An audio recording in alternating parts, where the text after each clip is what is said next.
यहाँ एक टर्म लिखा हुआ ब्रीदिंग। ब्रीदिंग का मीनिंग क्या होता है? सांस लेना, ठीक है। और एक टर्म है रेस्पिरेशन। दोनों में डिफरेंस होता है। ब्रीदिंग और रेस्पिरेशन में क्या है डिफरेंस है? हम लोग फूड खाते हैं, भोजन करते हैं, सांस लेते हैं, दोनों से क्या होगा? एनर्जी बनेगा। जो आप खाना खाते हैं, पिछला चैप्टर क्या था? डाइजेशन वाला था। डाइजेशन वाले चैप्टर में यही बताया जाता है कि जो हम लोग फूड खाते हैं वो फूड क्या होता है? बहुत कॉम्प्लेक्स होता है, ठीक है। प्रोटीन है, कार्बोहाइड्रेट है और फैट है स्टोर में। वो जाकर के सिंपल फॉर्म्स में कन्वर्ट होता है by the help of the enzyme. बहुत छोटे छोटे पार्टिकल्स में ब्रेक डाउन कर जाएगा, ठीक है। लास्ट में क्या बनेगा? अगर कार्बोहाइड्रेट है तो ग्लूकोज बनाएगा, प्रोटीन है वो किस में टूटेगा? लास्ट में जाकर के अमीनो एसिड में टूट जाएगा, और फैट है तो वो फैटी एसिड और ग्लिसरॉल में टूट जाएगा। और ये चीजें आपके ब्लड में अब्जॉर्ब हो जाती हैं, ठीक है। तो ब्लड में आपके ग्लूकोज है और क्या है? न्यूट्रिएंट्स हैं। आप ब्रीदिंग के द्वारा क्या करते हैं? ऑक्सीजन को इनहेल करते हैं। ये ऑक्सीजन कहाँ जाती है? लंग्स से हमारे ब्लड में जाती है। और ब्लड में जब ऑक्सीजन पहुंचती है और साथ में ब्लड क्या करता है? ऑक्सीजन को कहाँ ले जाएगा? हमारी सेल में ले जाएगा। और वही ब्लड हमारे डाइजेस्टिव सिस्टम से न्यूट्रिएंट को एब्जॉर्ब करके कहाँ ले जाएगा? सेल में। और वहाँ जाकर के वो जो ग्लूकोज है उसका क्या होगा? ब्रेक डाउन होगा और क्या बनेगा? कार्बन डाइऑक्साइड और वाटर बनेगा। समझ में आ रहा है? मतलब जिंदा रहने के लिए आपको फूड चाहिए और क्या चाहिए? ऑक्सीजन। क्योंकि दोनों चीजें मिलकर के क्या करती हैं? एनर्जी फॉर्मेशन कराती है, एटीपी बनती है, ठीक है। अब ब्रीदिंग देखिए, ब्रीदिंग का मतलब क्या होता है? Exchange of gases.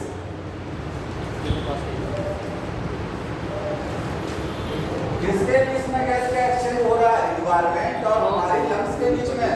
हम ऑक्सीजन रिच एयर को इनहेल करते हैं और कार्बन डाइऑक्साइड रिच एयर को बाहर रिलीज कराते हैं, ठीक है। Between atmosphere and lungs, atmosphere और लंग्स के बीच में गैस का एक्सचेंज होता है, इसी को बोलते हैं ब्रीदिंग। और इस एक्सचेंज में होता क्या है? इसमें oxygen O2 rich air inhale करते हैं एंड CO2 रिच एयर को उसको एक्सहेल करते हैं। क्योंकि ये लाइन बुक में ऐसे ही लिखा हुआ है। अदरवाइज ब्रीदिंग का मीनिंग तो सामान्य है कि गैस का एक्सचेंज करना, सांस लेना, ठीक है। लेकिन ये सारी चीजें ऐसे बुक में मेंशन किया गया है। और क्या अब जो ब्रीदिंग होती है, ब्रीदिंग वो जितने भी एनिमल्स होते हैं सभी में ब्रीदिंग ऑर्गन क्या होते हैं? अलग अलग होते हैं। सभी में एक चीज और लिखा हुआ है, ब्रीदिंग कॉमनली कॉल्ड रेस्पिरेशन। ध्यान सुन लीजिए, बुक में लिखा हुआ है ब्रीदिंग कॉमनली कॉल्ड रेस्पिरेशन। जैसे जिसको वो ज्यादा जानकारी नहीं है तो सामान्य बोलचाल की भाषा में हम लोग ब्रीदिंग को रेस्पिरेशन बोल देते हैं। सामान्य बोलचाल में क्या कह देते हैं? ब्रीदिंग ही रेस्पिरेशन है। लेकिन जब ज्यादा डीप आप जानकारी करेंगे तो ये पता लगता है कि ब्रीदिंग और रेस्पिरेशन में क्या है? अंतर होता है। क्योंकि रेस्पिरेशन दो टाइप का होता है। जो रेस्पिरेशन है आपका, जिसको आप क्या बोलते हैं? श्वसन। उसमें दो टाइप है, एक्सटर्नल रेस्पिरेशन और इंटरनल रेस्पिरेशन। बाह्य श्वसन और आंतरिक श्वसन। जो आपका ब्रीदिंग है ये एक्सटर्नल रेस्पिरेशन है। ब्रीदिंग को ही हम लोग क्या बोल सकते हैं? External respiration. ऐसा रेस्पिरेशन जो सेल के बाहर चलता है, क्योंकि रेस्पिरेशन के दो स्टेप, एक्सटर्नल और इंटरनल। एक्सटर्नल सेल के बाहर चलता है, ठीक है, और इंटरनल सेल के अंदर चलेगा। जो सेल के बाहर चलता वही ब्रीदिंग होती है। एक्सटर्नल को क्या बोलते हैं?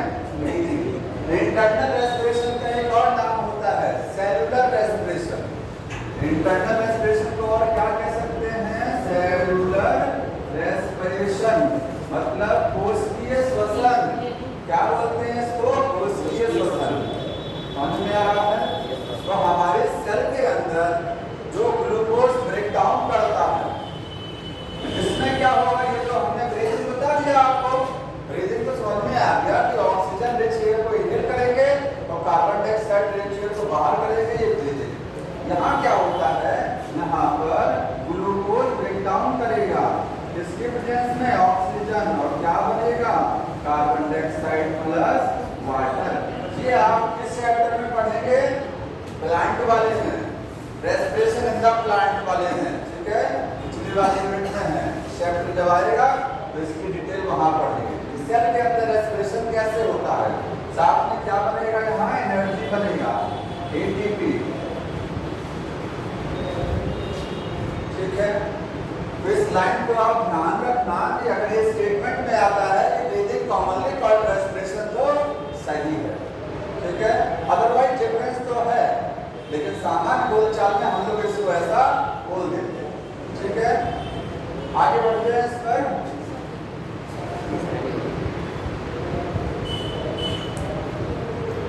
बहुत ज्यादा ये चैप्टर बड़ा नहीं है, ठीक? जैसे सेल डिवीजन वाला चैप्टर बहुत छोटा था, वैसे ये भी है, ठीक है? हाँ, 3 दिन, 5 दिन में आप पढ़ाई करोगे? हाँ 5 दिन में पढ़ाई करने में क्वेश्चन कर रही हम बता रहे हैं, कर लो, क्यों नहीं कर पाओगे? आप अपनी समस्या हमको बताइए कि कहाँ समस्या समझने में आ रही है, हम आपको समझा सकते हैं। हम आपको जो है आपकी मेमोरी नहीं है, आपकी मेमोरी नहीं बन सकती, मेमोरी तो आपकी याददाश्त होती है आपका, ठीक है? मैं आपको समझा सकता हूँ अच्छे तरीके से। आगे बढ़ते हैं, देखिए रेस्पिरेटरी ऑर्गन, जितने भी एनिमल्स होते हैं सभी में रेस्पिरेटरी ऑर्गन क्या हैं? अलग अलग होते हैं। अब क्वेश्चन आता है कि रेस्पिरेटरी ऑर्गन किस चीज पे डिपेंड करता है? कि जैसे अर्थवर्म का रेस्पिरेटरी ऑर्गन अलग है, ठीक है? इंसेक्ट का अलग होता है, एनिमल्स का अलग है, और अमीबा, पैरामीशियम या जितने भी लोअर एनिमल्स होते हैं उनका अलग है, हाइड्रा में अलग है, ठीक है? ये किस चीज पर डिपेंड करता है? ये लाइन बुक में मेंशन किया गया है कि रेस्पिरेटरी ऑर्गन डिपेंड्स ऑन। कैसा रेस्पिरेटरी ऑर्गन होगा? किसी में लंग्स देखने को मिलेगा, तो किसी में गिल्स मिलेगा, किसी में बॉडी के सरफेस से रेस्पिरेशन होगा, ठीक है? तो किस पर डिपेंड करेगा? डिपेंड्स ऑन, दो चीजों पर डिपेंड करता है। एक तो हैबिटेट, किस पर डिपेंड करेगा? हैबिटेट। ऑर्गेनिज्म कहाँ रह रहा है? जो एनिमल पानी में रहते हैं तो हमारे माइंड में जाता है कि उनके अंदर गिल्स होगा, तो आइडिया लग गया ना कि रेस्पिरेटरी ऑर्गन क्या हो सकता है? वो हैबिटेट पर डिपेंड करता है कि पानी वालों में गिल्स होगा, लंग्स तो होगा नहीं, और जो सरफेस पर है वहां क्या होगा? लंग्स होगा। एक तो आइडिया इससे लग जाता है हैबिटेट से, और दूसरा किस चीज पे डिपेंड करता है? Body organisation. बॉडी ऑर्गेनाइजेशन मतलब लेवल ऑफ बॉडी ऑर्गेनाइजेशन, पूरा लिख दूं, लेवल ऑफ बॉडी ऑर्गेनाइजेशन। क्योंकि अगर मैं कह रहा हूं जो एनिमल पानी में रहते हैं, विंडो बंद कर दो बेटा, जो एनिमल पानी में रहते हैं तो क्या सभी में गिल से रेस्पिरेशन होता है? नहीं, सब में तो नहीं होता है। तो अगला क्राइटेरिया क्या हो सकता है रेस्पिरेटरी ऑर्गन समझने का? बॉडी ऑर्गेनाइजेशन कैसा है उनके अंदर? सिंपल वाला है कि कॉम्प्लेक्स? सेल है कि ऑर्गन है कि टिश्यू है? केवल जानते हैं प्रोटोजोआ, फाइलम पोरिफेरा। पोरिफेरा में कौन सा बॉडी ऑर्गेनाइजेशन होता है? सेलुलर। फाइलम सिलेंटेटा में कौन सा है? Tissue level. उसके आगे जब बढ़ेंगे प्लेटिहेल्मिन्थ में ऑर्गन लेवल है ना, तो धीरे धीरे ऑर्गेनाइजेशन लेवल क्या होगा? बढ़ रहा। तो हम ये नहीं कह सकते कि जो वाटर में है उन सब में क्या है? गिल्स होती है। वो डिपेंड करता है कि बॉडी कैसी है, उनकी सिंपल है कि कॉम्प्लेक्स है। ये क्वेश्चन बन सकता है, ध्यान रखिएगा, इस पर इम्पोर्टेंट है, ठीक है? दो चीजों पर डिपेंड करता है। हाँ, जितने भी आपने पढ़ रखे हैं एक एक करके रेस्पिरेटरी ऑर्गन कहाँ कैसा हो सकता है? तो जो लोअर इनवर्टिब्रेट्स होते हैं, लोअर इनवर्टिब्रेट्स, अपरसेरेटरी जंतु जो लोअर निम्न कोटि वाले होते हैं, उनमें रेस्पिरेशन कैसे होता है? एग्जाम्पल क्या है? Phylum Porifera. पोरिफेरा हो गया, और यहाँ से लेकर के कहाँ तक? प्लेटिहेल्मिन्थ तक। प्लेटिहेल्मिन्थ कोरिक या सिलेंडेटा टीना पूरा प्लेटली हेलमेंट, ठीक है। और आगे रेस्पे हेलमेंट, इनमें रेस्पिरेशन कैसे होगा? जनरल बॉडी सरफेस, और इनकी शरीर की जो सतह होती है उससे गैस का आदान प्रदान होगा। ऑक्सीजन बॉडी सरफेस से एंटर करेगा, कार्बन डाइऑक्साइड बाहर निकल जाएगा, ठीक है। तो कैसे होगा? Bye general body surface.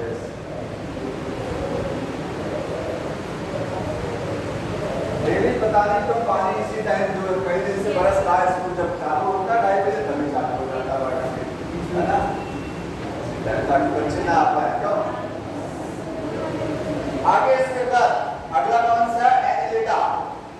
तो एनेलिडा में देखिए, एनेलिड्स जो होते हैं, आपने एनिमल किंगडम पढ़ा है, बस एक बार ध्यान देते जाइए। एनेलिड्स में रेस्पिरेशन कैसे होता है? क्यूटिकल स्किन से कह सकते हैं। आपको रेस्पिरेटरी पार्ट क्या है? मॉइस्ट स्किन या क्यूटिकल की लेयर, क्योंकि स्किन के ऊपर एक क्यूटिकल की परत होती है, ठीक है। तो आप क्या बोलेंगे? मॉइस्ट स्किन ब्रैकेट में क्यूटिकल, ठीक है। बॉडी सरफेस भी कहा जा सकता है, क्योंकि आप लोग की स्किन क्या है? बॉडी सरफेस ही तो है, लेकिन कुछ अलग तरीके से यहाँ दे दिया है इसने, तो आपको ये ध्यान रखना। बीच में है, बीच में आएगा आपको बीच में, ठीक है। अगला कौन सा? इसके बाद आर्थ्रोपोडा। तो आर्थ्रोपोडा है, आर्थ्रोपोडा में कई क्लास आपके पास है। क्लास है अरिथमिडा, क्रस्टेशिया और इंसेक्टा, ठीक है। तो सब में अलग अलग है। यहाँ पर क्रस्टेशिया, क्रस्टेशियन जो होते हैं, और क्या है? अरिथमिडा और इंसेक्टा, ये सब क्लास के नाम है। सभी में रेस्पिरेटरी पार्ट क्या है? थोड़ा थोड़ा डिफरेंट है। अगर कहा जाए एक्वेटिक आर्थ्रोपोडा में रेस्पिरेशन कैसे होता है, तो गिल्स से बताएंगे। जो इंसेक्ट पानी में रहते हैं उनका रेस्पिरेशन के लिए गिल्स होती है, और जो सरफेस पर रहते हैं इंसेक्ट उनमें क्या है? ट्रैकी होती है, ट्रैकियल सिस्टम, ठीक। तो क्रस्टेशियंस में एग्जांपल में क्या आता है? क्रैब, केकड़ा जो होता है, क्रैब। और क्या आता है? झींगा मछली, प्रॉन होता है। क्रैब और प्रॉन ये क्रस्टेशियंस में है। इसमें कैसे होगा? गिल से।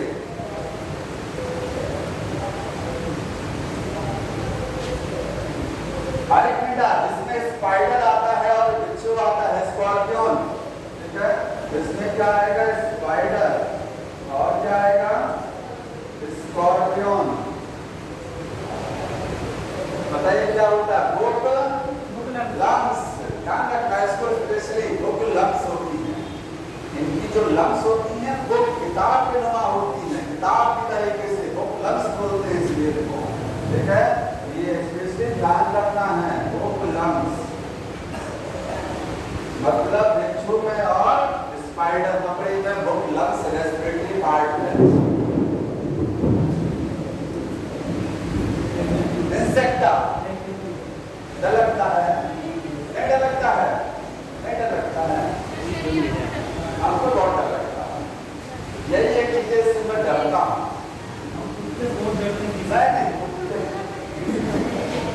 नेचर से डर लगता है, बाकी हमको कोई डर नहीं लगता। नहीं वो बात ठीक है, थोड़ी है, अपना सबके अंदर डर है, जैसा जिसके अंदर हो। इंसेक्टा में क्या आएगा? इंसेक्ट आएंगे, और इंसेक्ट में क्या होता है? Tracking system. ट्रैकिंग सिस्टम समझते हैं? जो कॉकरोच है, जितने इंसेक्ट सरफेस में रहते हैं, इनकी बॉडी में टिप्स का नेटवर्क होता है, बड़े होंगे सिस्टम में, क्या बोलते हैं उसको? Tracking system. हाँ, उसमें लिखा है ट्रैकियल ट्यूब्स।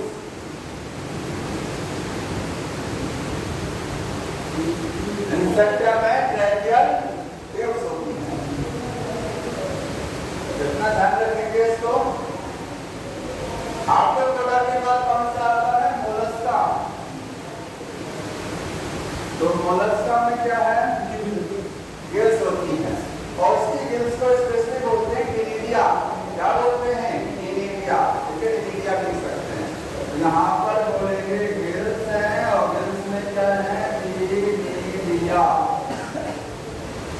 इसका नाम क्या होता है? टेनिडिया। ठीक है। मोलस्का के बाद इकाइनोडर्म। इकाइनोडर्म इसमें क्या आता है? स्टारफिश आती है। तो इकाइनोडर्म्स में कोई एक चीज नहीं है। आप यहाँ वाटर रेस्पिरेटरी सिस्टम कहाँ होता है? वाटर रेस्पिरेटरी सिस्टम यही है ना, इसी में होता है। वाटर रेस्पिरेटरी सिस्टम की मदद करता है। और समझते हैं आप मतलब पैर समझिए, स्टारफिश जो होती है उसके नीचे की साइड में चलने के लिए कुछ अंग लगे होते हैं, उनको बोलते हैं ट्यूबफिट। वो भी क्या है? इसमें रेस्पिरेशन में मदद करता है। ठीक है, कई चीजें यहाँ पर लिखेंगे। इकाइनोडर्म्स में क्या होता है? Water respiratory system. बुक में ये लिखा गया है।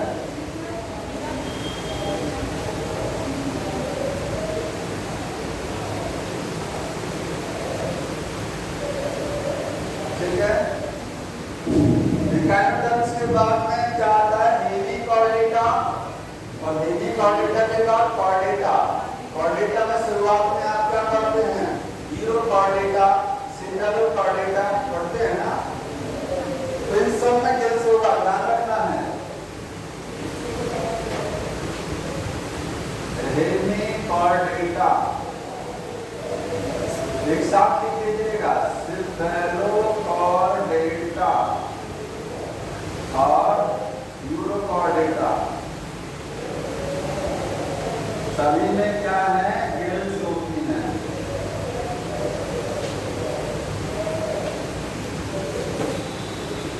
ठीक है, सभी में गिल्स। और इसके बाद अब आइए फिशेज में। फिशेज में क्या करेंगे? गिल्स होती हैं। ठीक, फिशेज के बाद एम्फीबिया। एम्फीबिया में कई चीजें हैं। फ्रॉग पढ़ा है आपने ना? कई चीजें हैं। पूछा जाता है फ्रॉग जब सरफेस पर होता है तो क्या किस चीज से रेस्पिरेशन करेगा? जब वो वाटर में है तो किस चीज से करेगा? तो फ्रॉग को पहले नोट कर लीजिए। फ्रॉग में अगर टेडपोल है, टेडपोल का मतलब इसका लार्वा है। ठीक है, वहां गिल्स होगा। और लंग से भी होगा, लंग से एडल्ट में होगा। और किससे होगा?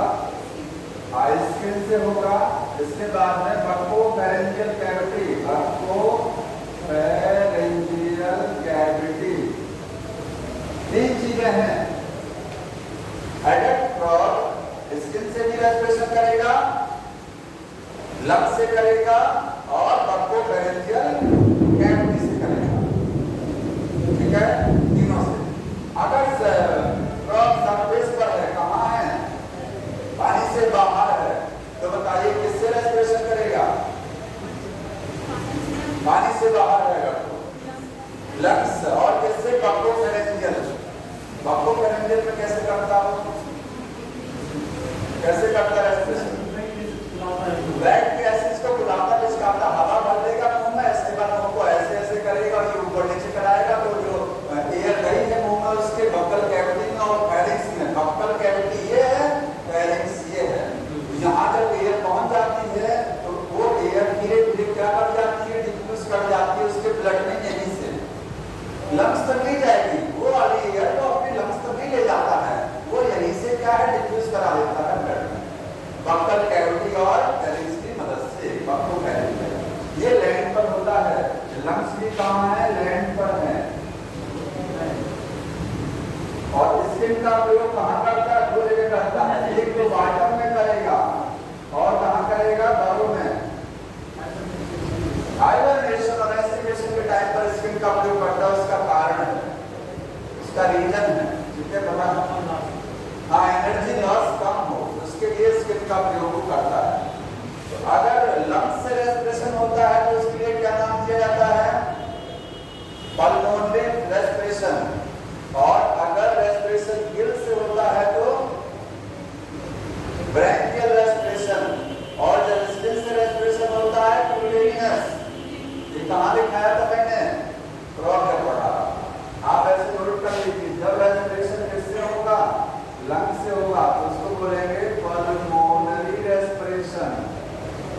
क्योंकि पल्मोनरी टर्म लंग्स के लिए यूज किया जाता है और जब रेस्पिरेशन किससे है, गिल्स से है, उसको बोलेंगे ब्रैंकियल रेस्पिरेशन। ठीक है। और जब स्किन का मदद करेगा, स्किन की मदद से रेस्पिरेशन होगा तो उसके लिए क्या नाम दिया जाएगा, क्यूटेनियस। तो बोलेंगे क्यूटेनियस। और बक्कल कैविटी का जब सहारा लेगा तो बक्कोफेरेंजियल रेस्पिरेशन। ठीक है। इस सबको स्लाइड मिल जाती है ना, नोट कर लेते हैं कि नहीं? हाँ, जुड़े नहीं है ग्रुप से? जुड़े हैं ना? तो ये तो बड़ी बात है। उससे मतलब नोट कर लिया करें, हम थोड़ा सा रुक जाया करेंगे, आप नोट भी करते रहा करें। बाकी ग्रुप में स्लाइड चला जाता है, वहां से देख लिया करिए सबको जुड़े। कैसे भेजते हो जी? यहाँ से कहाँ से जाएगा? अच्छा, ये शेयरिंग वाला ना, ये कैसे शेयर हो जाएगा?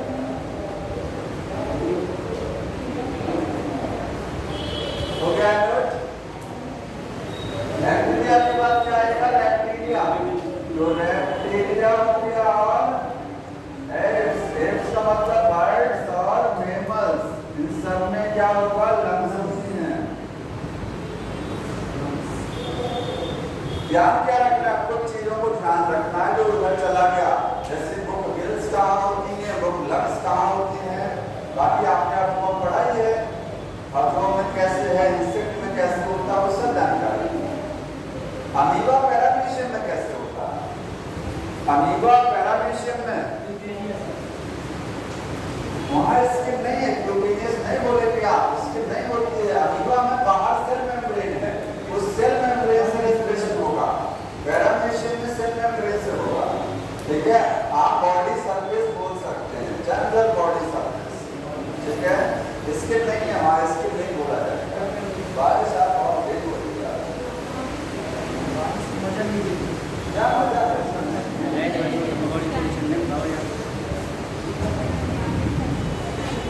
इसके बाद कौन सा है अगला?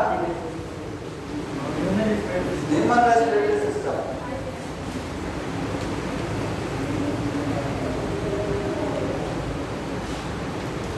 चलिए वाला पेन कैसे चलेगा?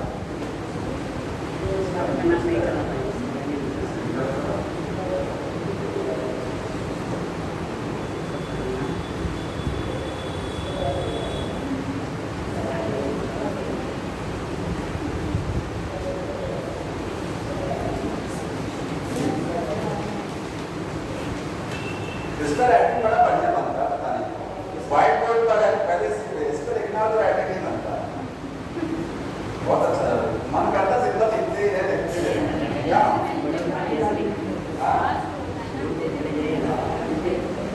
और इरेज करने का कोई समस्या नहीं है। ठीक है, कोई समस्या नहीं है। देखिए ह्यूमन रेस्पिरेटरी सिस्टम में क्या क्या पार्ट होते हैं ये समझना है। तो आप यहाँ से नोज से स्टार्ट करिए, नोज से। ठीक है। यहाँ पर बोलेंगे पहला पार्ट में, पहले पार्ट लिख लीजिए।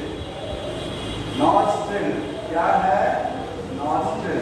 नॉस्ट्रिल का मतलब ओपनिंग ऑफ नोज, जो नोज की ओपनिंग है इसको क्या बोलते हैं? नॉस्ट्रिल। कितना है? 1 पेयर। ये है 1 पेयर। ठीक है, नॉस्ट्रिल। दूसरा क्या है? नेजल चैम्बर है, नेजल चैम्बर। उसके बाद बताइए नेजल चैम्बर के बाद कोई बताएगा इसके आगे? नेजल चैम्बर के बाद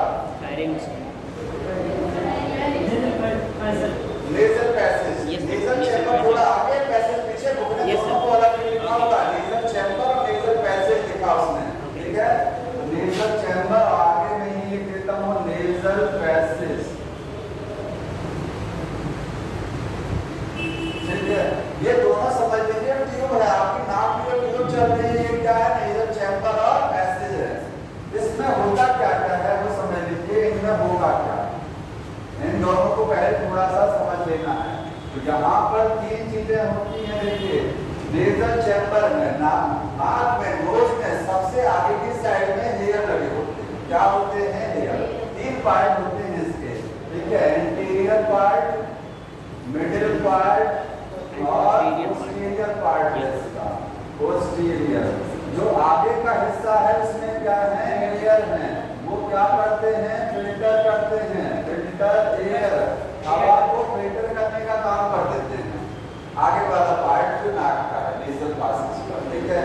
इसके बाद में जब और थोड़ा सा यहाँ जाएंगे तो बड़ा सॉफ्ट नजर आता है ये हिस्सा, होता है ना, तो वो क्या है? Middle part. क्या है वो? Middle part. और सबसे लास्ट के हिस्से को क्या बोलते हैं? पोस्टीरियर पार्ट, ठीक है। अब यहीं पर मिडिल पार्ट में क्या होता है?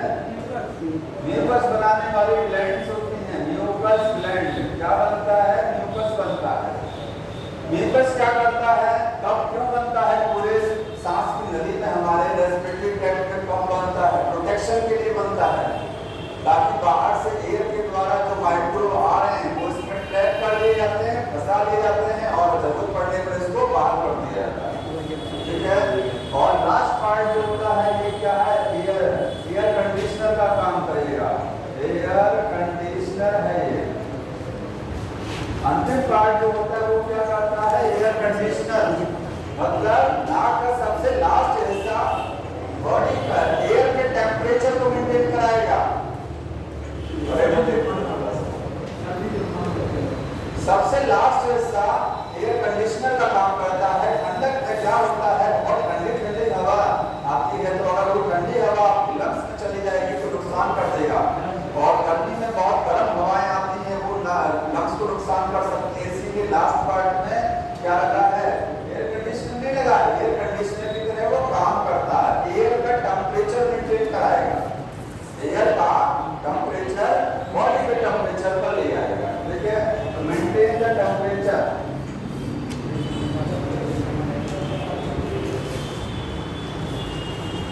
एयर के टेम्परेचर को मेंटेन कराने का काम करता है, ठीक है। नेजल चैम्बर के बाद आगे के हिस्से को क्या बोलते हैं? फेरिंक्स। फेरिंक्स में कई पार्ट होते हैं, ठीक है। फेरिंक्स ये हिस्सा होता है जहां से खाने को निगला जाता है। अब जब ये देखिए, मैं यहाँ डायग्राम बना रहा हूँ, ये नोज की ओपनिंग है, ये क्या है? नोज का ट्यूब जा रहा है, और ये आपका क्या है? टंग है, ये माउथ है, ठीक है। तो यहाँ से जो नोज की ओपनिंग, दोनों नाक की ओपनिंग अंदर खुलती है जा करके, दोनों नोज की ओपनिंग कहाँ खुलती है? अंदर। ये माउथ का ओपनिंग अंदर खुलेगा। तो ये जो हिस्सा यहाँ देख रहे हैं, ये हिस्सा क्या है? पूरा यहाँ से ये फेरिंक्स है। तो फेरिंक्स के तीन पार्ट, नेजोफेरिंक्स। नेजोफेरिंक्स का मतलब फेरिंक्स का वो हिस्सा, ये फेरिंक्स बहुत बड़ा है, इसमें ऊपर वाला जो हिस्सा होता है फेरिंक्स का, जहाँ नाक की ओपनिंग खुलती है, उसको बोलते हैं नेजोफेरिंक्स। ये ऑरोफेरिंक्स है। इतना हिस्सा क्या है? ऑरोफेरिंक्स, जहाँ पर बक्कल कैविटी जाकर के अंदर खुलती है। बक्कल कैविटी मतलब फेरिंक्स का बीच वाला हिस्सा क्या बोला जाएगा? ऑरोफेरिंक्स, क्योंकि खाना यहाँ से निकला जाता है। और फेरिंक्स का वो हिस्सा जो सबसे निचला हिस्सा होता है, यहाँ पर जहाँ पर साउंड बॉक्स लगा होता है, इसको लैरिंक्स बोलते हैं। इस हिस्से को क्या बोलते हैं? लैरिंजोफेरिंक्स। समझ में आया तीनों पार्ट? नेजोफेरिंक्स, ऑरोफेरिंक्स और लैरिंजोफेरिंक्स। हमको ऑरोफेरिंक्स से मतलब नहीं है, क्योंकि डाइजेस्टिव सिस्टम नहीं पढ़ रहे हैं। ऑरोफेरिंक्स किसमें पढ़ा जाता है? डाइजेस्टिव में। हमको ये देखना है कि एयर कहाँ से कहाँ होकर के जाएगी। एयर जब इनहेल करेंगे तो किस रास्ते से होकर के जाएगी? तो नॉस्ट्रिल से एयर एंटर करेगा, नेजल पैसेज में जाएगा एयर, उसके बाद कहाँ जाएगा? ये पार्ट कौन सा? नेजोफेरिंक्स। भाई हवा, एयर यहाँ से उड़ता हुआ जाएगा और यहाँ से यहाँ पर सॉल्व किया जाएगा। तो ये नाक का ओपनिंग है, जिसको बोलते हैं नेजोफेरिंक्स। तो अगला नंबर किसका है? नेजोफेरिंक्स। एयर यहाँ पर चला जाएगा,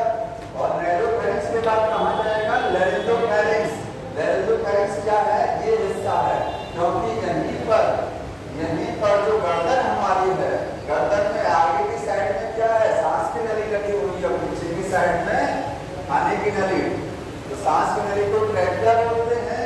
तो ये ट्रैकिया है, ठीक है। और ट्रैकिया में ऊपर की साइड में क्या है, लैरिंक्स होता है। क्या होता है, लैरिंक्स।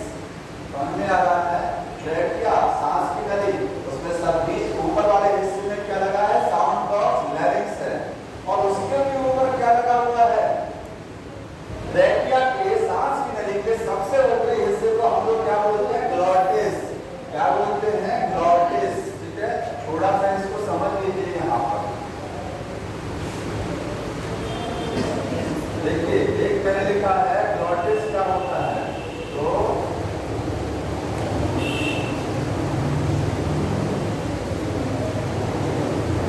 इसके बाद ग्लॉटिस में एयर एंटर करेगा। ग्लॉटिस नोट कर लीजिए क्या है, ग्लॉटिस क्या है, ये अपर पार्ट ऑफ ट्रैकिया, सांस की नली के सबसे ऊपरी हिस्से को क्या बोलते हैं, ग्लॉटिस।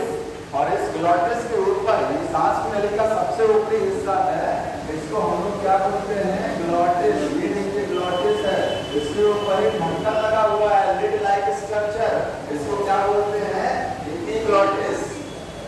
ग्लॉटिस के ऊपर ये जो ढक्कन लगा है, इसको क्या बोलते हैं, एपिग्लॉटिस। किस चीज का बना है, कार्टिलेज का बना हुआ है, कार्टिलेज का।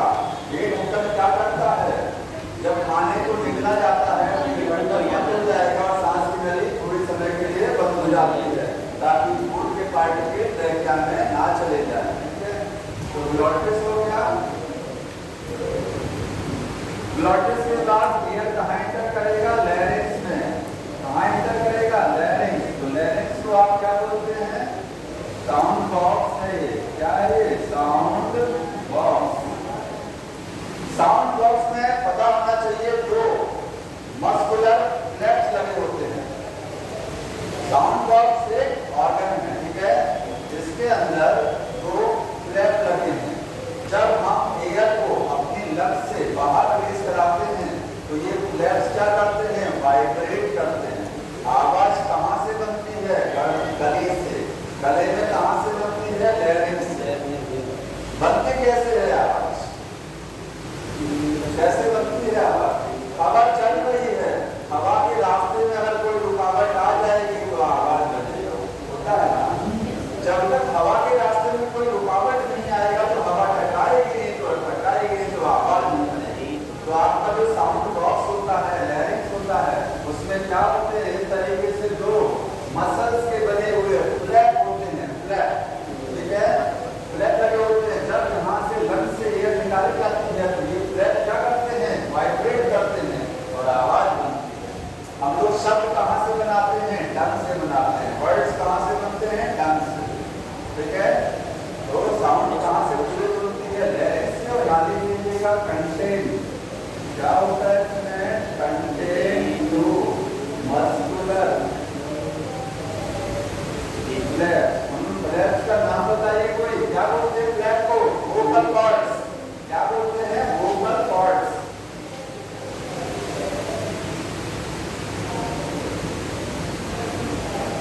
फ्रॉम में होता है ना, मेल फ्रॉम में वोकल कॉर्ड होते कि नहीं होते हैं, साउंड प्रोड्यूस कराने के लिए होता है ना, ये वोकल कॉर्ड्स हैं, साउंड प्रोड्यूस कराते हैं।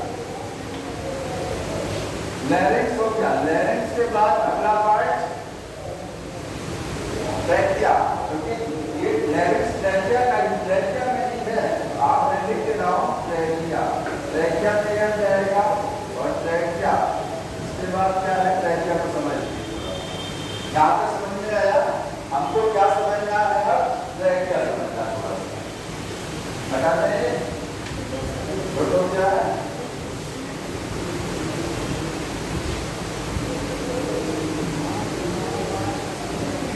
ट्रैकिया किस तरीके से है, देखिए इस तरीके से है, होता है ट्रैकिया, ये सांस की नली। ट्रैकिया की जो दीवार होती है उसमें कार्टिलेज का बना हुआ क्या लगा होता है, रिंग्स। ट्रैकिया सांस की नली में आपके कार्टिलेज की बनी हुई, कार्टिलेज का मतलब सॉफ्ट बोन, उसका बना हुआ कुछ रिंग लगा होता है, छल्ले लगे होते हैं। वो छल्ले कंप्लीट छल्ला नहीं होता है, हाफ होता है।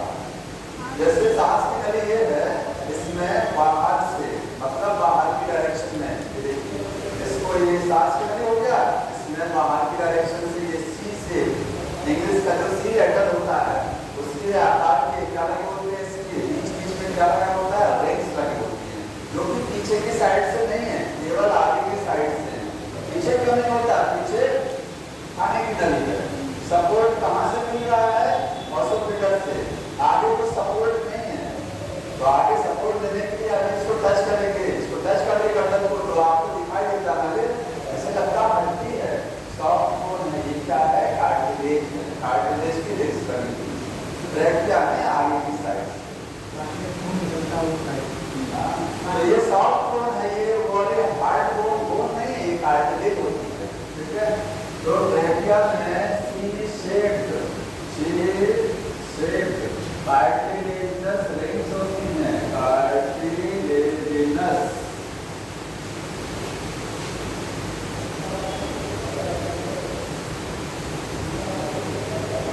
और ये रिंग्स कहाँ लगी होती हैं, फ्रंट साइड पे, बैक साइड पर नहीं होती हैं, आगे लिखेंगे एट फ्रंट।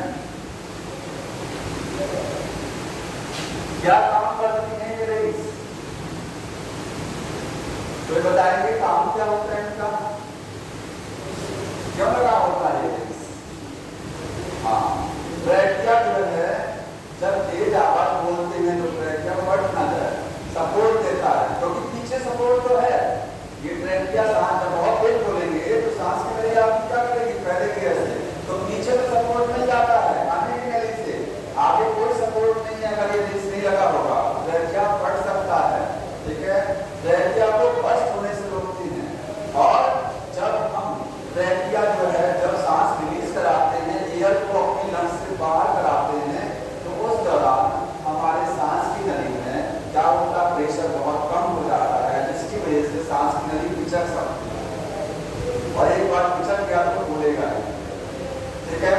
तो कोलैप्स होने से रोकता है, ट्रैकिया पिचक ना जाए, सिकुड़ ना जाए, ट्रैकिया फट ना जाए और सिकुड़ ना जाए, क्योंकि जब ट्रैकिया में एयर का प्रेशर कम हो जाएगा तो क्या हो सकता है, कोलैप्स हो सकता है, ज्यादा प्रेशर रहेगा फट सकता है। दोनों को रोकने के लिए वो रिंग्स लगी है, तो ट्रैकिया को एकदम स्टेबल रखनी है, इस तरीके से स्टेबल की होना फैलेगा ना, ठीक है। तो यहाँ पर प्रिवेंट इसका फंक्शन लिखेंगे, क्या काम करता है ये रिंग्स क्या करती हैं, लिख रहे हैं यहाँ पर प्रिवेंट।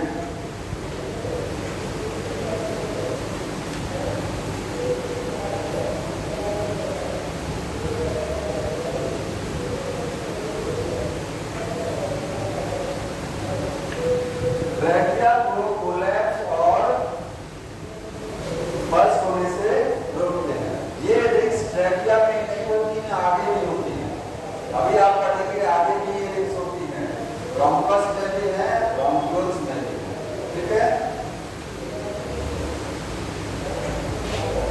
ट्रैकिया के बाद अगला कौन सा पार्ट है, आप देखिए, अब आप डायग्राम थोड़ा सा देखिए, यहीं से ये आपका क्या हो गया, ट्रैकिया हो गया। ट्रैकिया डिवाइड किसमें करता है, ट्रैकिया कहाँ है, गर्दन में, वो डिवाइड करेगा ब्रोंकस में, इसमें डिवाइड करेगा ब्रोंकस। तो आगे आप देखेंगे ट्रैकिया के बाद क्या आएगा, ब्रोंकस आएगा, और ब्रोंकस के बाद क्या आएगा, ब्रोंक्यूल्स आएगा। मैं बता रहा हूँ सब इसी को यही समझाना थोड़ा सा, एक साथ में जो मैं ब्रोंक्यूल्स हो गया, इसके बाद में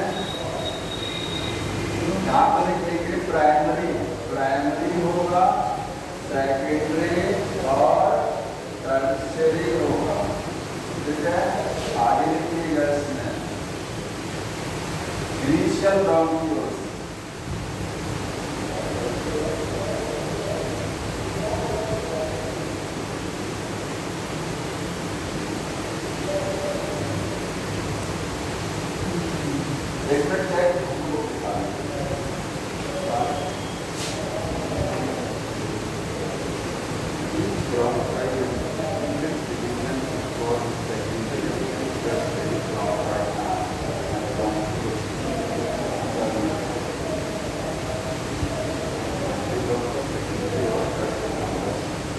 थोड़ा सही कर लीजिएगा, तो हम लोग आगे हाँ लगता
यही थोड़ा सा समझने वाला एरिया है, यहीं पर थोड़ा सा समझने वाला एरिया जो मैं डायग्राम से आपको समझा दे रहा हूँ और मैं पहले नोट कर लीजिए।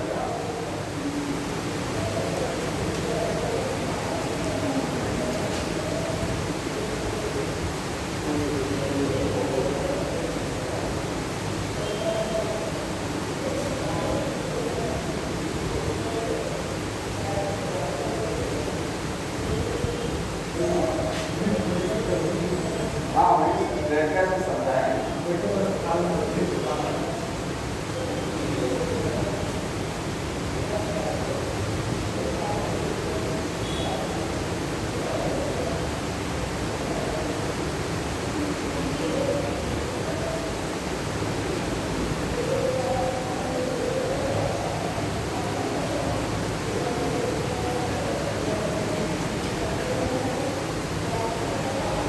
क्या है देखिए, यहाँ से समझना हमको ट्रैक क्या से डायग्राम से एक देख लीजिए, इसमें इधर मैं डायग्राम बना रहा हूँ, ये देखिए आपके पास ये क्या है, ट्रैक क्या है, ठीक है। ट्रैक क्या कहाँ पर जॉइंट होता है, आपके नेक रीजन, ठीक है, नेक में पूरा। तो देखिए ट्रैक क्या डिवाइड करता है, किसमें डिवाइड करेगा, ब्रोंकस में, किसमें डिवाइड करेगा, ब्रोंकस। ये ब्रोंकस प्राइमरी ब्रोंकस है। प्राइमरी ब्रोंकस का मतलब ट्रैकिया पहली बार डिवाइड कर रहा है ब्रोंकस में, तो प्राइमरी ब्रोंकस यही ब्रोंकस फिर क्या करेंगे, फर्दर डिवाइड करेंगे, इसको क्या बोलेंगे, सेकेंडरी ब्रोंकस, और यही फिर डिवाइड करेगा और क्या बनाएगा, टर्शियरी ब्रोंकस, ठीक है। प्राइमरी, सेकेंडरी और टर्शियरी। यहाँ लिख दे रहे हैं, ये क्या है, प्राइमरी ब्रोंकस है, ये था सेकेंडरी ब्रोंकस, और ये कौन सा है, फिर डिवाइड किया, ये टर्शियरी हो गया। ब्रोंकस सिंगुलर टर्म है, ब्रोंकाइटिस प्लूरल टर्म। तो ट्रैकिया डिवाइड करता है ब्रोंकस में, पहली बार डिवाइड किया प्राइमरी, वो फिर डिवाइड किया सेकेंडरी, और फिर डिवाइड किया टर्शियरी, ठीक है। अब ये ट्रैकिया किस पॉइंट पे डिवाइड करता है, ये लिखा हुआ है, ट्रैकिया कहाँ डिवाइड करता है। तो आपके पास देखिए ये जो गर्दन है, गर्दन में कौन सी रीढ़ की हड्डी होती है, सर्वाइकल, कौन सी होती है, सर्वाइकल, ठीक है, सर्वाइकल हड्डी। यहाँ आप गर्दन पे यहाँ टच करते हैं तो एक उभरा हुआ पार्ट नजर आता है, हड्डी देखिए, यहाँ पर उभरी हुई हड्डी नजर आती है, यहाँ पर पीछे की साइड में तो बाहर नजर आएगा, है ना, हड्डी जैसे लगता उभरा हुआ है, यहीं पर सर्वाइकल वर्टिब्री खत्म हो जाती है। सात जो वर्टिब्री आपकी रीढ़ की हड्डियां हैं गर्दन में है, वो यहीं खत्म। इसके बाद में कौन सी रीढ़ की हड्डी जाएगा, यहाँ से लेकर के और यहाँ तक कौन सी रीढ़ की हड्डी जाती है, थोरेसिक, थोरेसिक वर्टिब्री, कौन में आ रहा है, थोरेसिक वर्टिब्री। तो ये जो ट्रैकिया है ये आपके गर्दन में भी है और गर्दन के आगे भी है, यहाँ तक है, सोचिए, क्योंकि ये यहाँ से लेकर के और यहाँ तक का हिस्सा इसको बोलते हैं थोरेसिक कैविटी। क्या बोलते हैं, थोरेसिक, यहाँ से जिसमें आपकी लंग्स हैं, जिसमें फेफड़े हैं, यहाँ से लेकर के पूरा एक कैविटी है, इसको बोलते हैं थोरेसिक कैविटी, ठीक। कहाँ से स्टार्ट होता है, यहाँ से, ठीक। तो ये थोरेसिक कैविटी, तो ट्रैकिया जो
तो इस पॉइंट को लिख लीजिएगा।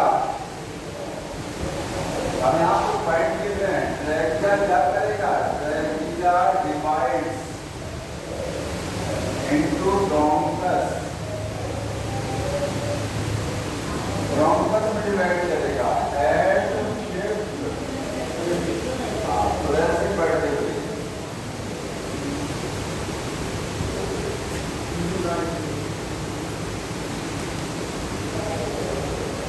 आप ऐसे भी लिख सकते हैं कि मिड थोरेसिक कैविटी, जहां पर थोरेसिक कैविटी बीचों बीच में है वहीं पांचवा वर्टिब्रल भी आएगा। और लिख सकते हैं मिड थोरेसिक कैविटी,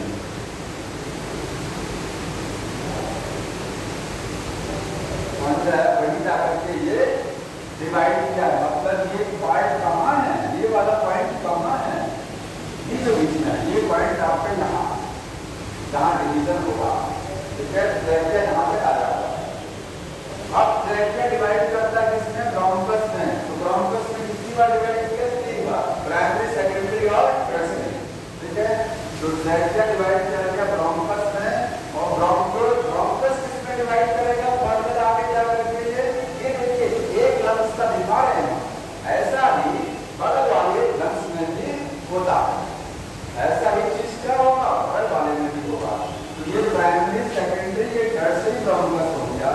और फिर ये डिवाइड करेगा किसमें, ब्रोंक्यूल्स में। तो ब्रोंकस डिवाइड करेगा किसमें, ब्रोंक्यूल्स। ये जो मैंने बनाया वो क्या बनाया, ब्रोंक्यूल्स बनाया, ठीक है, क्या बनाया, ब्रोंक्यूल्स। पहले इनिशियल ब्रोंक्यूल बनेगा, क्या बनेगा, इनिशियल। ये देखिए ये जो ब्रोंक्यूल बना ये कौन सा वाला है, इनिशियल ब्रोंक्यूल है, ठीक है। पहली बार बन रहा है तो इनिशियल, ये इनिशियल ब्रोंक्यूल पहली बार डिवाइड करता है, बुक में नहीं लिखा है, बुक में दो ही तत्व हैं, इनिशियल है और टर्मिनल।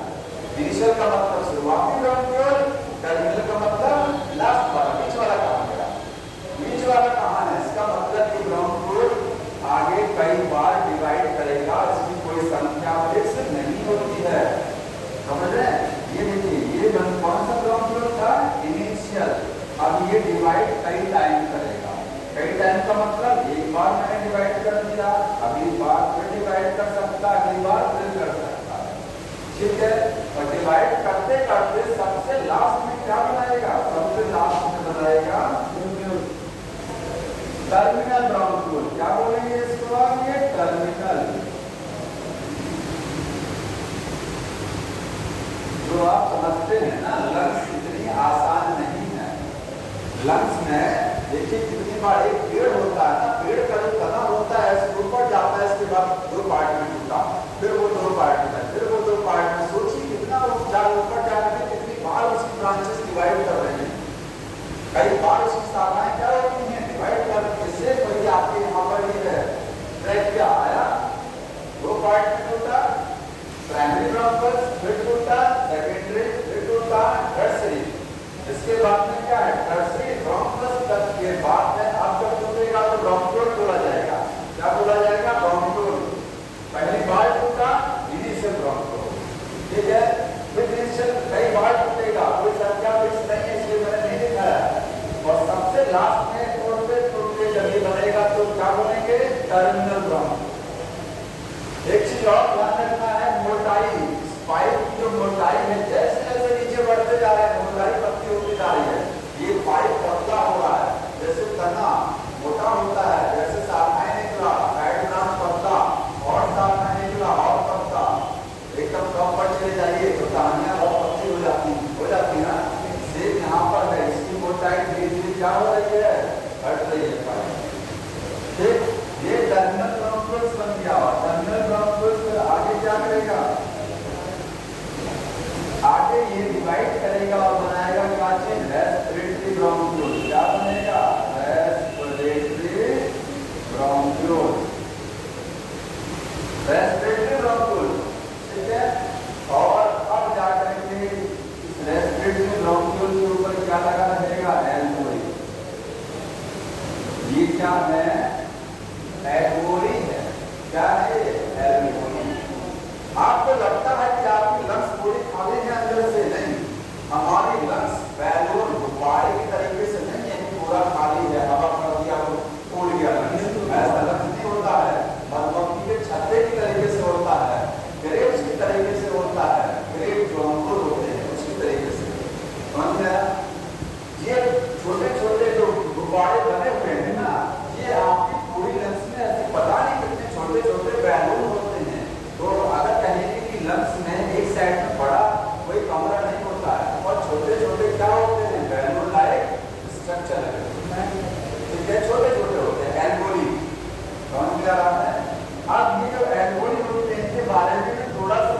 लिखा हुआ है, देखिए लिखिएगा एल्कोली, जो एल्कोली है वो क्या है, वेस्कुलराइज्ड बैग है, वेस्कुलराइज्ड बैग, इसका मतलब समझ रहे हैं, वेस्कुलराइज्ड बैग का मतलब छोटा छोटा झोला है, एल्कोली क्या है, छोटे छोटे झोले हैं, और वेस्कुलराइज्ड का मतलब होता है कि इसमें ब्लड सप्लाई होती है, क्या होता है, ब्लड सप्लाई, तो इनके अंदर क्या है, इनमें ब्लड सप्लाई जाती है, ठीक है, इसीलिए ये क्या है, वेस्कुलराइज्ड है, आपकी एल्कोली के चारों तरफ खून बह रहा होता है, किसमें, कैपिलरीज में होता है, किसमें बहता है, कैपिलरी, ठीक, एल्कोली की जो दीवार होती है, एल्कोली देखिए इतना सुंदर नहीं होता है, एल्कोली हमने बनाया गोल एकदम ऐसा नहीं होता है, इसकी बॉल होती है वो थोड़ा सा, उसकी बॉल में इरिटेशन और डिप्रेशन, ये देखिए,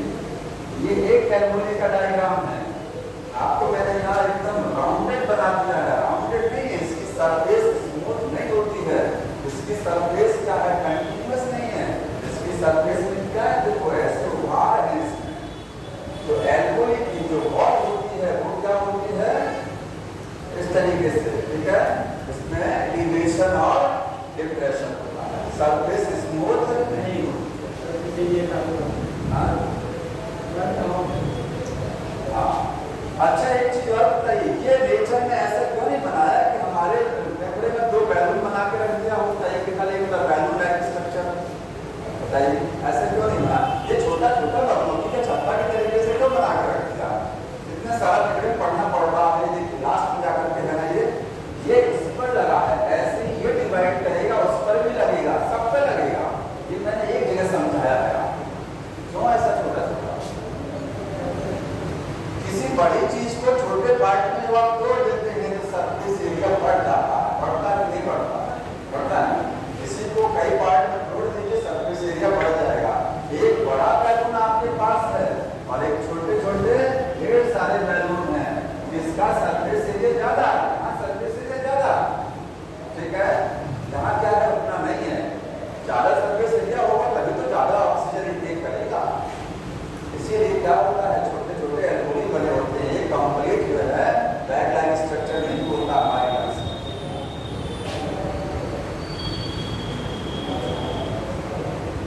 यहाँ तक ये समझ में आया, देख, अब एक चीज और समझनी है, देखिए क्वेश्चन ये आता है कि एयर का रास्ता बता दीजिए, एयर कहाँ से कहाँ होती हुई हमारे जमा तक पहुंचेगी, जहां तक जब एयर पहुंचेगा, कहां से, नॉस्ट्रिल से, कितने रास्ते से होके जाएगा, तो मैं एक बार में जल्दी से लिख दे रहा हूं, ठीक है, इसको देखिए, पासेज ऑफ एयर, हेडिंग क्या है, पासेज ऑफ एयर, रास्ता एयर का रास्ता, एयर आई नॉस्ट्रिल से, कहां से आई, नॉस्ट्रिल से कहां गया एयर, नेजल चैम्बर में गया, नेजल चैम्बर में गया, ठीक है, और नेजल चैम्बर से मैं इसको शॉर्ट कर दे रहा हूँ, जितने क्योंकि डायग्राम नीचे जाएगा तो वहाँ आपको समझाना है, इतना मैंने पहले बता चुके हैं, इसको मैं शॉर्ट कर दे रहा हूँ,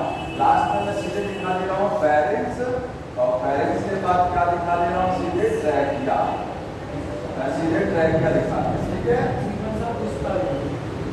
वैसे होता क्या है, नॉस्ट्रिल, नेजल चैम्बर, इसके बाद में नेज़ोफैरिंक्स, नेज़ोफैरिंक्स का नंबर आएगा, ठीक है, पूरा ही लिखते नहीं भूल जाएंगे, नेजल चैम्बर हो गया, इसके बाद क्या हो गया, नेज़ोफैरिंक्स, नेज़ोफैरिंक्स हो गया, इसके बाद लैरिंगोफैरिंक्स, लैरिंगोफैरिंक्स,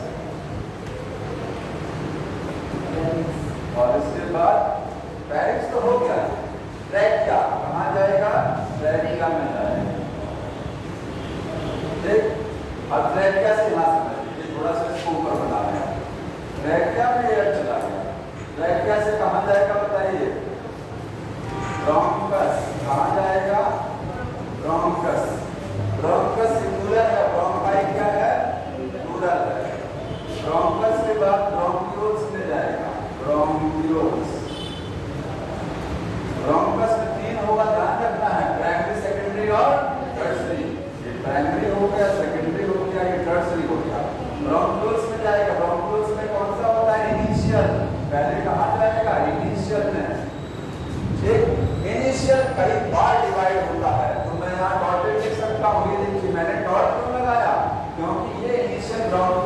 बार डिवाइड कर रहा है, उसकी कोई संख्या फिक्स नहीं होती है। ये नहीं कहेंगे कि initial value primary secondary tertiary नहीं, इनिशियल कई बार डिवाइड है, कोई संख्या फिक्स नहीं, डॉटेड लाइन लगा दिया है। ये लास्ट वाले को क्या बोलेंगे? लास्ट वाले को बोलेंगे टर्मिनल, टर्मिनल ब्रॉन्क्यूल्स। हो गया टर्मिनल ब्रॉन्क्यूल्स। और टर्मिनल के बाद किसकी बारी आएगी? Respiratory bronchiole, respiratory ब्रॉन्क्यूल।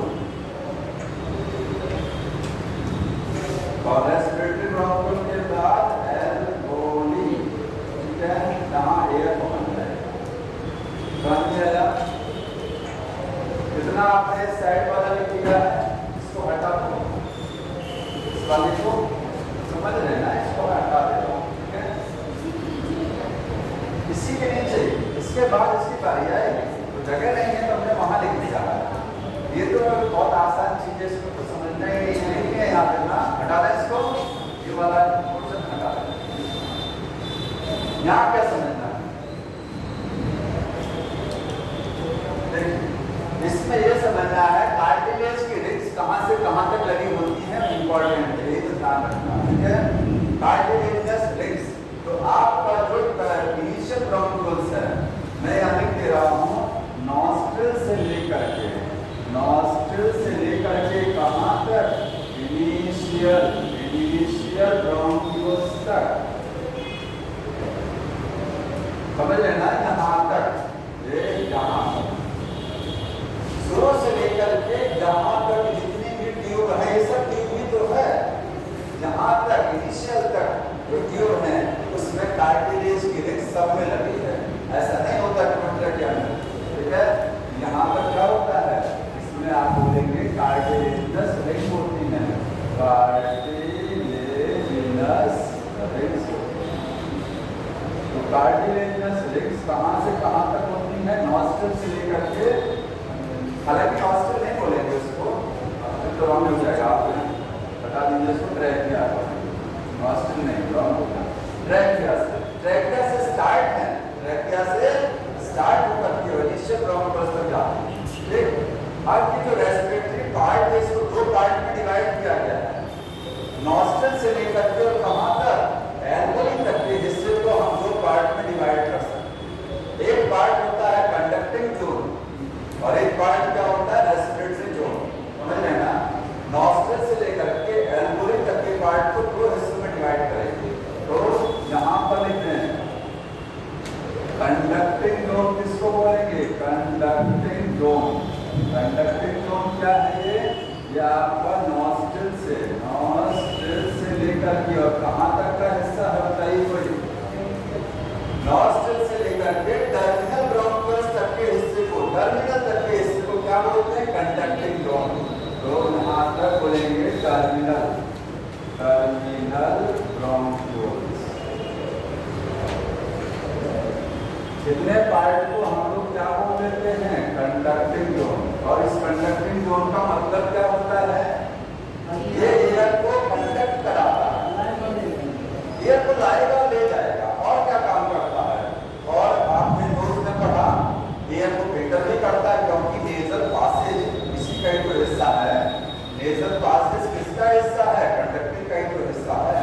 तो आप कहेंगे एयर को शुद्ध करता है, माइक्रो फ्री करता है, एयर को टेम्परेचर बदलेंगे, आपको तो सारे काम इसके होंगे। तो उसमें एक लाइन से लिखा हुआ है, इसका जो फंक्शन है क्या करेगा? ट्रांसपोर्ट कराएगा एयर को, ट्रांसपोर्ट या फिर कंडक्ट कराएगा, कंडक्ट एयर। दूसरा है फिल्टर एयर, एयर को फिल्टर कराएगा। कैसे फिल्टर कराएगा? डस्ट से बचाएगा, डस्ट से और माइक्रोब से फिल्टर करेगा, ठीक है, म्यूकस की मदद से। और स्मेलिंग का काम करेगा, स्मेल डिटेक्ट कराएगा, स्मेल भी तो डिटेक्ट होती है, उससे क्या होता है? स्मेल डिटेक्ट होता है। और लास्ट में मेंटेन टेम्परेचर, ये टेम्परेचर को मेंटेन। कंडक्टिंग के इतने फंक्शन होते हैं, ठीक है। अगला कौन सा पार्ट है? Respiratory part. कंडक्टिंग जोन हो गया, रेस्पिरेटरी जोन। दूसरा एरिया है रेस्पिरेटरी जोन। रेस्पिरेटरी जोन में ना रखना, ये दो चीजें आएगा केवल, ये वाला यही है रेस्पिरेटरी जोन। RZ मैंने लिख दिया है, इसमें रेस्पिरेटरी ब्रोंकियल और एल्वोली, ये आपके इसमें दो चीजें आती हैं, रेस्पिरेटरी ब्रोंकियल और एल्वोली। इस रेस्पिरेटरी जोन का मतलब जानते क्या होता है? आपको क्या लगता है कि गैस एक्सचेंज केवल और केवल एल्वोली से होता है? नहीं, गैस का एक्सचेंज इस वाली नली से भी होता है, रेस्पिरेटरी ब्रोंकियोल, ठीक है। इस वाली ट्यूब से भी गैस का एक्सचेंज होता है। एक्सचेंज का मतलब समझ रहे हैं? ये वाला पार्ट जो था आपको कंडक्टिंग, यहाँ ये केवल एक पाइप है, वो क्या करेगा, एयर को लाएगा और ले जाएगा, एयर लीक नहीं होगा, वहां से एयर निकल के कहीं बाहर नहीं जाएगा। अगर मैं सोच से बना दूं, ये देखिए इस तरीके से ये पार्ट आप देख रहे थे, हाँ ये पार्ट क्या बनाया मैंने, ये था कंडक्टिंग जोन, इसमें एयर जब ऊपर से आएगा तो ये एयर कहीं लीक नहीं होगा, या फेफड़ों से कार्बन डाइऑक्साइड जाएगी तो वो कहीं लीक नहीं होगी, केवल आएगा जाएगा। लेकिन जैसे ही ये वाला पार्ट आएगा सबसे नीचे, यहाँ कौन सा हिस्सा, रेस्पिरेटरी वाला ब्रोंकियोल है, क्या चीज है ये, रेस्पिरेटरी ब्रोंकियोल। ये जो रेस्पिरेटरी ब्रोंकियोल सबसे लास्ट में आप देख रहे हैं, इसके पास क्या है, यहाँ पर इसके पास में इस तरीके से एल्वोली लगा हुआ है, क्या लगा है, तो गैस का एक्सचेंज एल्वोली में तो होता ही है, साथ में और कहां से होगा, इस रेस्पिरेटरी ब्रोंकियोल की मदद से। सबसे पतली ट्यूब का नाम पूछा जाए तो क्या होता है, सबसे फाइन ट्यूब।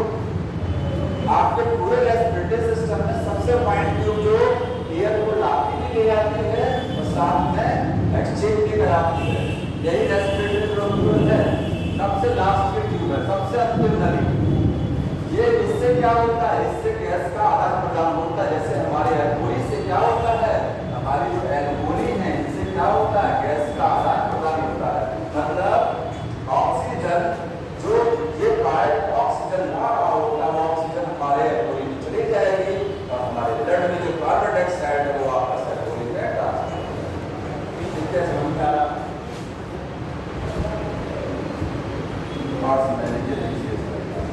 ये आपका एल्वोली है और इसमें एल्वोली में सबसे ऊपर का हिस्सा क्या आपने बोला,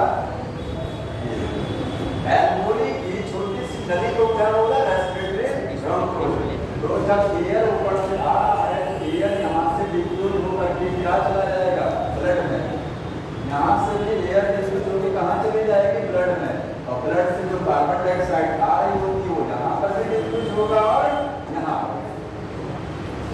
गैस का एक्सचेंज एल्वोली में सबसे ज्यादा होता है, थोड़ा सा गैस का एक्सचेंज कहाँ होता है, रेस्पिरेटरी ब्रोंकियोल दोनों में। ठीक,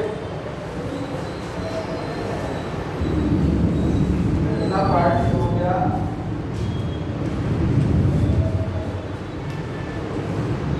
आगे टॉपिक है थोरेसिक कैविटी या चेंबर क्या है। थोरेसिक कैविटी या थोरेसिक चैम्बर किसको बोलते हैं, इसको समझ लें। हमारी जो लंग्स होती है उसमें जो राइट लंग है और एक क्या है, लेफ्ट है। राइट वाली जो होती है वो थोड़ा बड़ी है और लेफ्ट वाली क्या होती है, थोड़ा सा छोटी। कारण क्या होता है, लेफ्ट साइड में हार्ट होता है, लेफ्ट साइड में क्या है, हार्ट है। अगर मैं ये लंग्स बनाऊं इस तरीके से, ये देखिए ये कौन सा हो गया, लेफ्ट वाला, ये लेफ्ट वाला लंग्स है, ठीक है। लेफ्ट, ये क्या है, राइट है, मैंने ये राइट बनाया और ये लेफ्ट बनाया। यहाँ पर जो भी हार्ट होता है, यहाँ क्या है, ये हार्ट है। तो हार्ट होने की वजह से लेफ्ट वाला लंग क्या होता है, थोड़ा छोटा होता है, ठीक है, और राइट वाला क्या है, बड़ा। अब इसमें ये जो लंग्स हैं, लंग्स के चारों तरफ एक झिल्ली होती है, जैसे आपके हार्ट के चारों तरफ क्या है, एक मेम्ब्रेन है, ठीक है, पेरिकार्डियल मेम्ब्रेन। ऐसे ही लंग्स के चारों तरफ क्या है, झिल्ली है। वो झिल्ली डबल मेम्ब्रेन का है। कैसा है, डबल मेम्ब्रेन, मतलब इसमें बाहर की साइड से क्या है, डबल मेम्ब्रेन है, झिल्ली लगी हुई है, उसको क्या बोलते हैं, ये है प्लूरल मेम्ब्रेन। क्या है ये, प्लूरल मेम्ब्रेन है, प्लूरल मेम्ब्रेन। ये डबल होती है, डबल का सेंस देखिए, मैंने दो बना दिया हूँ।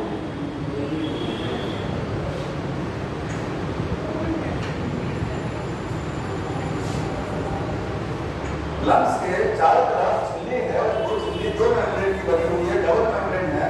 उस झिल्ली को क्या बोलते हैं, प्लूरल मेम्ब्रेन। दोनों झिल्लियों के बीच में एक लिक्विड भरा होता है, उस लिक्विड को क्या बोलते हैं, प्लूरल फ्लूइड है। वो लिक्विड क्या है, प्लूरल फ्लूइड है। ये क्या काम करता है, एक्सटर्नल शॉक से, बाहरी झटके से आपकी लंग्स को क्या करता है, बचाता है। बाहरी झटकों से आपकी लंग्स को बचाता है। लेकिन लंग्स को बचाने के लिए तो पसलियां हैं, लंग्स को बचाने के लिए तो हमारी पसली ही काम की है।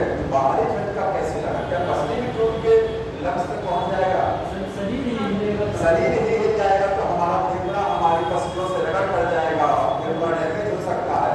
इसीलिए क्या होता है, इसमें लिक्विड भरा होता है और उस झटके को ये लिक्विड क्या कर लेता है, सहन कर लेता है, फेफड़ों तक वो झटका नहीं पहुंचता है, तो शॉक फेफड़ों तक नहीं जाता है। शॉक एब्जॉर्बर क्या है ये, शॉक एब्जॉर्बर। ये शॉक को एब्जॉर्ब करता है। ये हार्ट में भी चारों तरफ होता है, ठीक है। बाकी थोरेसिक चैम्बर है, ये हमारा अब देखिए समझना है आपको, थोरेसिक चैम्बर क्या है।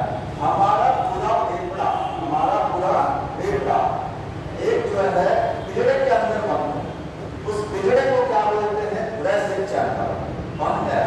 तो ये थोरेसिक चैम्बर क्या है, ये कह सकते हैं केस है, पिजड़ा है। केस किस तरह से ये चीज होती है ना, क्यों सीएजी ना, सीएजी केस है, इसका है मेड बाय बोन्स। किस चीज का बना है, बोन्स का बना है ये पिजड़ा, ठीक है। और उसमें क्या है, दैट कंटेन लंग्स, उसमें अंदर क्या है, लंग्स सुरक्षित रहती है, इस पिजड़े में अंदर लंग्स बंद रहते हैं। ये पिजड़ा बोलने लिखा एयर टाइट है, कैसा है, एयर टाइट है, ठीक है। अगर इस पिजड़े में कहीं पंक्चर हो जाए तो आप सांस नहीं ले पाएंगे, आपके फेफड़े तो फूलेंगे नहीं, ध्यान रखिएगा। अगर ये पिजड़े में कहीं क्या हो जाए, पंक्चर हो जाए, होल हो जाए, तो आप सांस लेना तत्काल बंद कर देंगे, डेथ हो जाएगी। ये पिजड़ा जो आपको लग रहा है ना, पसलियों का पूरा पिजड़ा है, तो अभी समझाएंगे पूरा एयर टाइट होता है। ये केस कैसा है, ये एयर टाइट है। एयर टाइट का मतलब ये नहीं है कि बाहर से एयर नहीं जाएगा, बाहर से तो एयर नली के माध्यम से जा रहा है। इस पिजड़े में ऊपर थोड़ा सा क्या है, जगह है, एक पिजड़ा बना हुआ है, ऊपर क्या है, इस तरीके से जगह है, इसमें से सांस की नली भीतर कर रही है, वो तो नली जाएगा नहीं, बाकी एयर टाइट है। आपकी जो है एयर जो बाहर से ले रहे हैं वो नली के माध्यम से जाएगा, बाकी कहीं से एयर निकलेगा नहीं, उसमें से कहीं जाएगा, ठीक है। एयर टाइट पूरा चैम्बर है। अब इस चीज का बना है, मैंने बोला हड्डियों का बना है और एक मसल्स का भी होता है, बोन के सामने है, बोन आगे मिलेगा एंड मसल्स, दो चीजों से बना है आपका। हड्डी से बना है पिजड़ा, बेटा बहुत मस्ती हो, हंसना बंद कर दीजिए। हंसने से होगा क्या, हम पढ़ा रहे हैं, हमको तो लगता है कुछ हम गलत पढ़ा रहे हैं या कुछ गलत हो रहा है, ऐसा तो हंसा नहीं करिए, क्लास में बड़ा खराब लगता है, ठीक है। अच्छी आदत नहीं है, इससे आपका या तो बगल वाले को हंसाते होंगे, क्यों ऐसा नहीं है, कुछ कमेंट कर देते होंगे तो जैसे आप कंसंट्रेशन नहीं कर रहा, हमको दिक्कत नहीं है, ठीक है, हम तो इग्नोर भी कर देंगे आपको, लेकिन आपकी समस्या हो जाएगी, आप कंसंट्रेशन बिगड़ जाएगा। तो देखिए ये पूरा आपका जो केस है, ये किस चीज का बना है, बोन भूला है और इसमें मसल्स हैं, मांसपेशियां, ठीक है। अब इसमें पूछा जाता है कि आगे कौन सी हड्डी है ये, ठीक है, तो ये कैसे कौन सी हड्डियों से बना है, यहाँ मैं लिख रहा हूँ, ये बना किससे है, फ्रंट साइड। आपके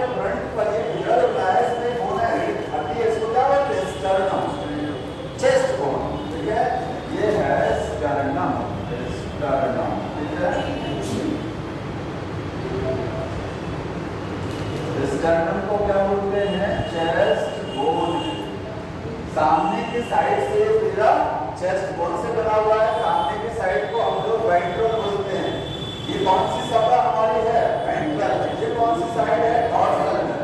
ये पूछा कि आपके स्टर्नम किधर होता है, तो वेंट्रल साइड है, वेंट्रल साइड पर है। ये यहाँ लिख लीजिएगा इस चीज को। फ्रंट का मतलब वेंट्रल।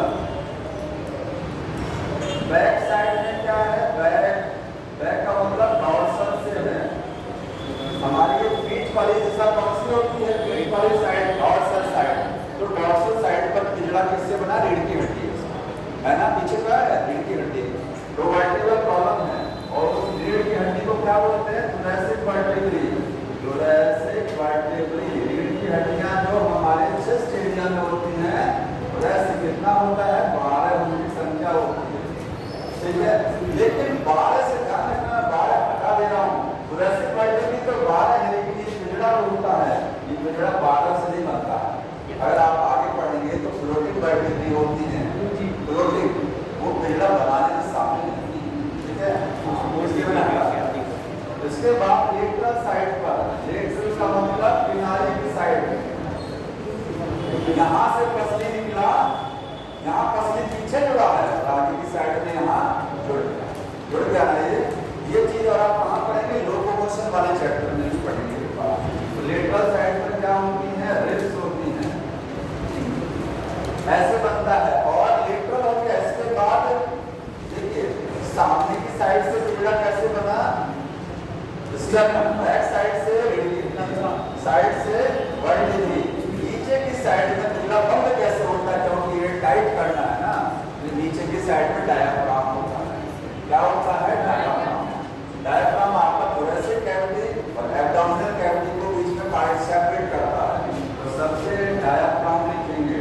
और डायाफ्राम कहाँ है? बताइए। डायाफ्राम पोस्टीरियर बोला जाएगा, वेंट्रल, डॉर्सल, लेटरल, ठीक है। एंटीरियर का मतलब ऊपर वाला, पोस्टीरियर का मतलब नीचे की साइड। तो ये पोस्टीरियर पर होता है। पोस्टीरियर डायरेक्शन में क्या मिलेगा आपको? पोस्टीरियर मिलेगा आपको डायाफ्राम।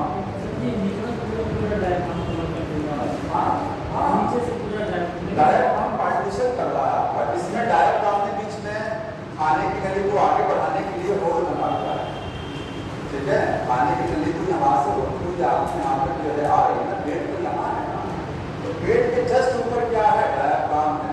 और जो ओसोफेगस आता है, खाने की नली आती है, तो डायाफ्राम के बीच में होल है, उसको निकलने के लिए रास्ता है। बाकी डायाफ्राम पूरा क्लोज किया हुआ है, ठीक है। तो डायाफ्राम मसल्स का बना है। ये कैसा है? मसल्स का बना है। कैसा होता है? डोम शेप, गुंबद क्या? ये आपको ध्यान रखना। अब दो चीजें आपकी बुक में, दो लाइन बहुत इंपॉर्टेंट लिखी गई, ठीक है, वो समझ। पहली चीज तो देखिए, हम चाह करके भी अपनी लंग्स का वॉल्यूम घटा बढ़ा नहीं सकते। हमारी लंग्स का वॉल्यूम जो घटता है और जो बढ़ता है, वो लंग्स की वजह से नहीं होता है, वो किसकी वजह से घटता बढ़ता है? पिछड़े की वजह से। ये पिछड़ा छोटा बड़ा होता है। जो आपका हड्डियों का पिछड़ा बना है ना, क्योंकि इसी के साथ अंदर लंग्स हैं, तो पिछड़ा जब बड़ा होगा तो लंग्स को जगह मिल जाएगी क्या चीज फैलने के लिए। और पिछड़ा जब छोटा होगा तो लंग्स क्या कर जाएंगे? इसे को और एयर को बाहर कर देंगे। तो हमारी जो लंग्स होती हैं उनमें कोई, आप कह सकते हैं, मसल्स नहीं है। लंग्स में कोई मांसपेशी नहीं होती, जिसकी वजह से लंग्स जो है सिकुड़ती फैलती नहीं है। लंग्स अगर कह रहे सिकुड़ फैल रही है तो लंग्स नहीं फैलती है, वो पिछड़ा से होता है, ठीक है। एक लाइन बुक में लिखा है, उस लाइन को ऐसे सीख लीजिए। देखिए इस पेज पर आ जाइए, यहाँ पर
दिखेगा आपको। आसान नहीं बनता है, आसान तो सब जानते हैं, आसान तो सबको पता होता है। ये दो लाइन समझिए। हाँ, पहले बीच में line, we can not alter, alter का मतलब होता है चेंज। क्या होता है? चेंज।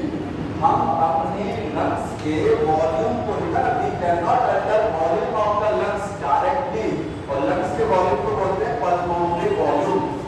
लंग्स के अंदर कितना आयतन है, जब लंग्स खोलती है तो आयतन बढ़ता है, लंग्स खोलती है तो आयतन बढ़ता है। तो उसका आयतन मतलब उसका फैलना और सिकुड़ना, ये we can not alter direct, हम इसको डायरेक्टली नहीं कर सकते। हमारे कंट्रोल नहीं है, हम डायरेक्टली जो है अपनी लंग्स को फैला और सिकुड़ नहीं सकते, क्योंकि हमने कहा जब तक पिछड़ा नहीं फैलेगा, सिकुड़ेगा नहीं, तब तक लंग्स फैलेगी।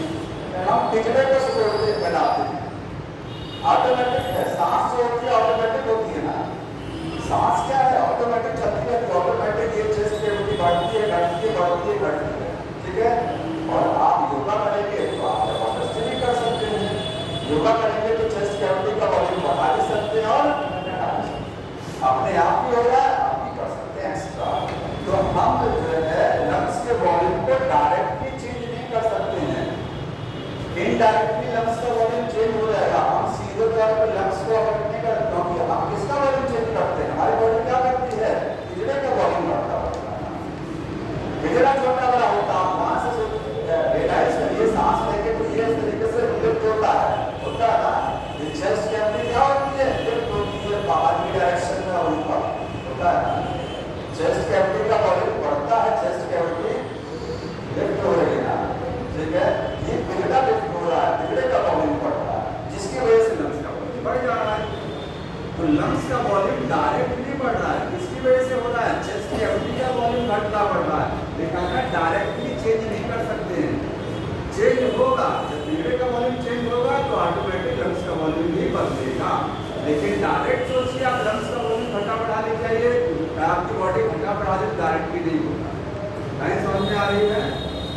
कहीं समझ में आ रहा ना? नहीं समझ में आया?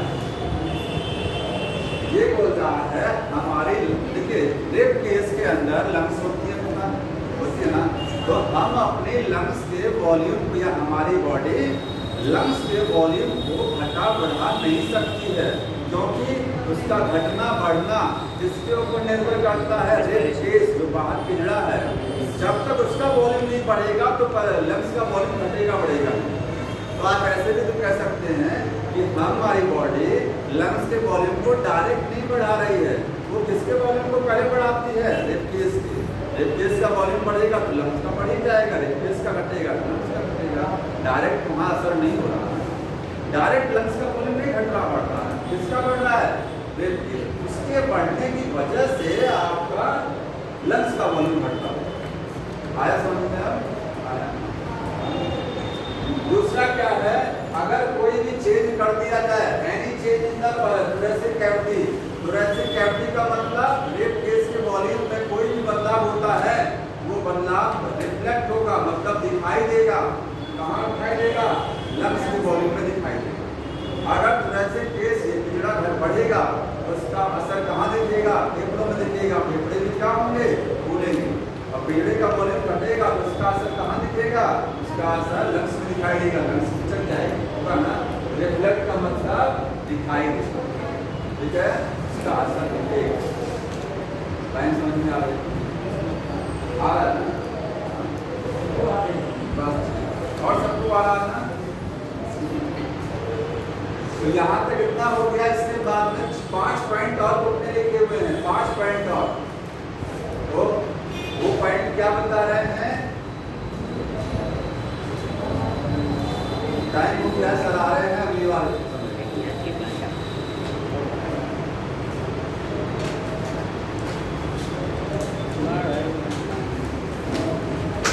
बढ़ के आइएगा। आगे मैकेनिज्म ऑफ ब्रीदिंग किया हुआ